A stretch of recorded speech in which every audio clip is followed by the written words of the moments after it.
আসসালামু আলাইকুম সম্মানিত বন্ধুরা, আপনারা কেমন আছেন?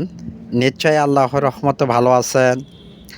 আমিও দোয়া করি বিধাতা যেন সকল বন্ধু বান্ধবদেরকে ভালো রাখে। আজকে নতুন একটা ভিডিও নিয়ে আসলাম, শত্রুর জবানবন্দ।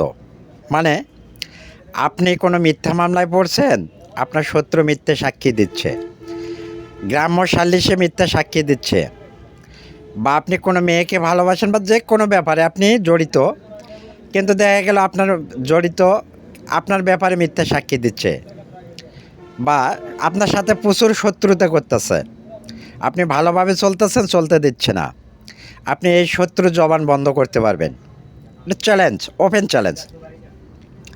তবে আমার একটা বিশেষ অনুরোধ, যারা আমার ভিডিওটা ইউটিউবে দেখবেন নিশ্চয় লাইক কমেন্ট শেয়ার ও সাবস্ক্রাইব করবেন। যারা ফেসবুকে দেখবেন আমার চ্যানেলটি ফলো দিবেন, লাইক কমেন্ট শেয়ার করবেন। প্রতারক থেকে দূরে থাকুন, নিজের কাজ নিজে করুন। নিজের কাজ নিজে করবেন, কেন হবে না? ইনশাল্লাহ যদি কিতাবের নিয়ম অনুযায়ী করতে পারেন 100% গ্যারান্টি। কারণ এটা অনেক দুষ্প্রাপ্য কিতাব, প্রায় 300 বছর আগের। আমি গল্প করতে চাই না, বাংলাদেশে বিভিন্ন মিডিয়া বিভিন্ন ধরনের ভিডিও দিয়ে আসছে। দেখেন, তারা নতুন নতুন কিতাব থেকে ভিডিও দেয়, মৌখিক নিয়ম বলে।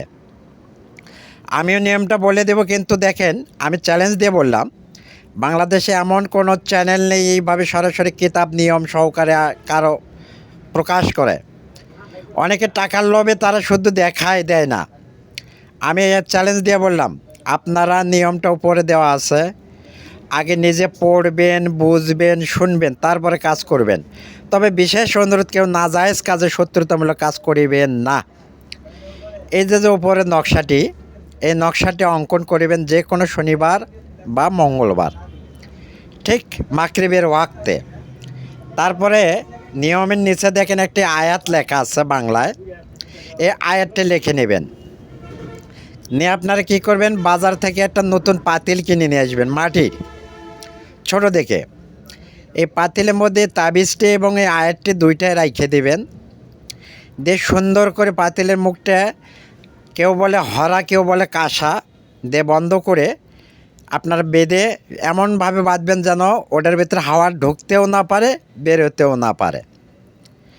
এমন একটা গোপন জায়গায় রেখে দেবেন যাতে কারো চোখ না পড়ে। এভাবে 7টা দিন যদি রাখতে পারেন, দেখবেন শত্রুর জবান বন্ধ, ইনশাল্লাহ ইনশাল্লাহ ইনশাল্লাহ। আসসালামু আলাইকুম।